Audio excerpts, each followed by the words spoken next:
मेरे प्यारे हिंदी के प्रतियोगी छात्रों, आज हिंदी वागधारा चैनल में पुनः एक नए टॉपिक के साथ आपका स्वागत है। जैसा कि उम्मीद करता हूं आप अपनी तैयारी में पूरी तरह से लगे होंगे और अपने भविष्य के प्रति चिंतित रहते हुए अपनी तैयारी को आगे बढ़ा रहे होंगे। आज इस हिंदी व्याकरण के अभ्यास 11 में हम लोग फिर प्रश्नों का हल करेंगे।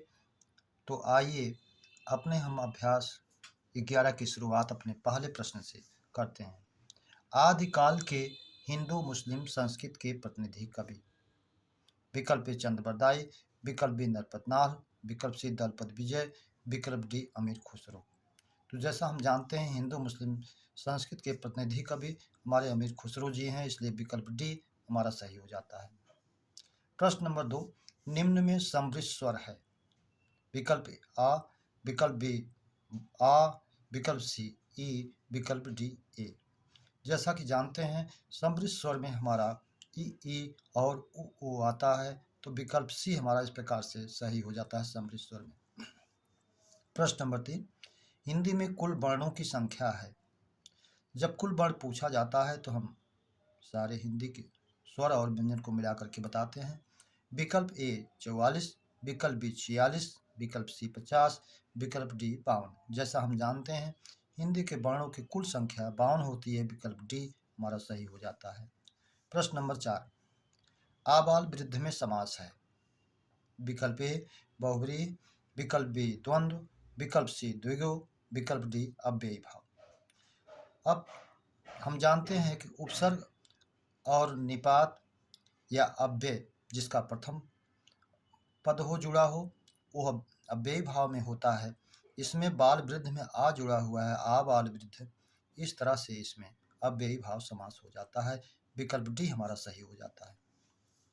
प्रश्न नंबर 5, मैं दूरदर्शन पर समाचार सुनता हूँ। में कारक।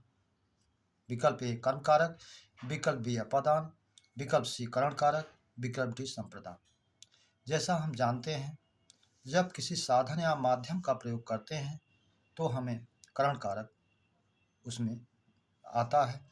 अब यहाँ समाचार पर दिख रहा है लेकिन दूरदर्शन माध्यम है, साधन है समाचार सुनने का, इसलिए विकल्प सी करण कारक के रूप में हमारा ये सही हो जाएगा। विकल्प प्रश्न नंबर 6, घुड़सवार घोड़े से गिरा। में कारक। हम जानते हैं जब अलगाव की स्थिति होती है तो अपादान कारक होता है। विकल्प ए हमारा संप्रदान, विकल्प बी अपादान, चूंकि घुड़सवार घोड़े से अलग हुआ है, गिरा है, इसलिए अपादान कारक भी विकल्प सही हो जाएगा। सी करण और डी कर्म कारक से कोई तात्पर्य नहीं है। प्रश्न नंबर 7, हंस सुता की पावन कगरी। में हंस सुता का पर्याय है। हंस सूर्य का पर्यायवाची है, सूर्य की बेटी, इसलिए नर्मदा विकल्प भी हमारा सही, वो यमुना हमारा सही हो जाता है। ए नर्मदा नहीं है, सी गोमती नहीं है, डी सुरसर गंगा जी का है, ये भी नहीं है। इस तरह से अर्क सुता, हंस सुता, मित्र सुता, जो भी कहेगा सूर्य की बेटी के रूप में यमुना को माना जाएगा, विकल्प भी हमारा सही हो जाएगा। प्रश्न नंबर 8, यद्यपि वह गरीब है तथापि ईमानदार है। रचना के आधार पर वाक्य का भेद है। अब हम जानते हैं कि संयुक्त और मिश्र वाक्य के कुछ वाचक चिन्ह भी होते हैं। मिश्र वाक्य में उपवाक्य आश्रित होता है और संयुक्त वाक्य दो वाक्यों से कंजक्शन से जुड़ा होता है। विकल्प ए सरल वाक्य, विकल्प बी संयुक्त वाक्य, विकल्प सी मिश्र वाक्य, विकल्प डी कोई नहीं। तो ये यद्यपि वह गरीब है तथापि, इस तरह से यद्यपि और तथापि से ये जुड़ा हुआ है, तो ये जो है हमारा मिश्र वाक्य है, इसलिए रचना के आधार पर ये हमारे मिश्र वाक्य में जाएगा, विकल्प सी हमारा सही हो जाएगा। प्रश्न नंबर 9, तद्भव तत्सम का कौन सा जोड़ा अशुद्ध है। तुरंत का त्वरित सही है, मिट्टी का मृतिका सही है, सत्तू का सत्तू ये भी सही है, विकल्प डी महुआ का महूक ये गलत है, महुआ का होता है मधुक जैसा हम जानते हैं, इसलिए अशुद्ध विकल्प हमारा डी हो जाएगा। प्रश्न नंबर 10, निम्न वाक्यांश के लिए एक शब्द में कौन सा विकल्प असंगत है। दोपहर का सूर्य मार्तंड सही है। अमावस्या की रात कुहू ये भी सही है। पूर्णिमा की रात राका ये भी सही है। सेना के आगे का भाग प्रतिसर ये विकल्प गलत है। सेना के आगे का भाग हरावल होता है। यदि हरावल होता तो ये भी सही होता, और सेना के पीछे का भाग प्रतिसर होता है, जो कि ये अशुद्ध है, इसलिए विकल्प डी हमारा सही हो जाएगा। अगला प्रश्न नंबर 11, यह पुस्तक मेरी है मैं सर्वनाम। चूंकि ये पुस्तक निश्चितता की ओर दर्शा रहा है। विकल्प ए है अनिश्चयवाचक, विकल्प बी है निश्चयवाचक, विकल्प सी है प्रश्नवाचक, विकल्प डी है संबंधवाचक। यह पुस्तक निश्चितता का संकेत करती है, इसलिए विकल्प बी हमारा निश्चयवाचक सर्वनाम हो जाएगा। प्रश्न नंबर 12, अपमर्श का शब्दार्थ है। विकल्प ए चेतना, विकल्प बी मूर्छा, विकल्प सी निद्रा, विकल्प डी जागरण।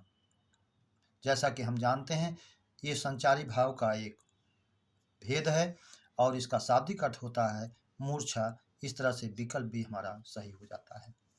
प्रश्न नंबर 13, शशधर और शशिधर समश्रुत भिन्नार्थक शब्द का संगत विकल्प। विकल्प ए शीतलता शेर, बी शीतल चंद्रमा, विकल्प सी चंद्रमा शिव, विकल्प डी शिव चंद्रमा। जैसा कि हम जानते हैं, हमारे संस्कृत के कवियों ने शश को शशक के रूप में, खरगोश के रूप में इमेजिन किया, कल्पना किया। तो जो खरगोश को धारण करता है, जो धब्बा दिखता है चंद्रमा में, वो इसलिए चंद्रमा शशधर हुआ। और शशधर का जब चंद्रमा हो जाएगा तो चंद्रमा को जो धारण करता है वो शशिधर है, भगवान शिव का हो जाएगा। ये विकल्प हमारा सी चंद्रमा और शिव सही हो जाएगा। प्रश्न नंबर 14, निम्न पंक्तियों में छंद है। कहती हुई यों उत्तरा के नेत्र जल से भर गए, हिम के कणों से पूर्ण मानो हो गए पंकज नए। इसमें पूछा है कौन सा छंद है। तो विकल्प ए गीतिका, विकल्प बी हर गीतिका, विकल्प सी रोला, विकल्प डी चौपाई। इस तरह से इसमें 16 और 12 पर यति होती है। काउंट भी करके हम देखेंगे तो 16 और 12 पर होता है, हर गीत का होना चाहिए। जिस तरह से हम काउंट कर लें, लघु लघु गुरु, लघु गुरु गुरु। चूंकि बाद में आधा व्यंजन है इसलिए गुरु हो जाएगा। फिर लघु, फिर गुरु, फिर गुरु, फिर गुरु, फिर लघु लघु लघु गुरु, लघु लघु लघु गुरु। अगर 16 और 12 पर 28 हो रही मात्राएं तो हमारा ये हरगीतिका में जाएगा। 2 2 4 5 7 2 9 2 11 1 12 2 14 2 16, यहाँ होना चाहिए 18। 2 1 3 2 5 2 7 2 9 3 12। इस तरह से 16 और 12 यानी 28 मात्राएं हमारी हो रही हैं, तो ये हरगीतिका में जाएगा, इसलिए विकल्प भी हमारा सही हो जाएगा हरगीतिका। प्रश्न नंबर 15, 12वां विश्व हिंदी सम्मेलन कहाँ हुआ। जैसा हम जानते हैं, पहला भारत में और अंतिम फिजी में हुआ था। तो विकल्प ए भारत, विकल्प बी मॉरिशस, विकल्प सी दक्षिण अफ्रीका, विकल्प डी फिजी। जहां 2023 में हमारा 12वां विश्व हिंदी सम्मेलन हुआ था, इसलिए हमारा विकल्प डी सही हो जाएगा। मेरे प्यारे बच्चों, आज अभ्यास श्रृंखला का 11वां भाग हम लोगों ने चर्चा पर चर्चा में हल किया। उम्मीद करता हूँ ये श्रृंखला आपको अच्छी लगी होगी। अगर अच्छी लगी है, सब्सक्राइब, लाइक और शेयर अवश्य करें, यही आपसे अपेक्षा और उम्मीद है। फिर अगले क्रम में अगले अभ्यास श्रृंखला के साथ फिर मुलाकात होगी। तब तक के लिए धन्यवाद।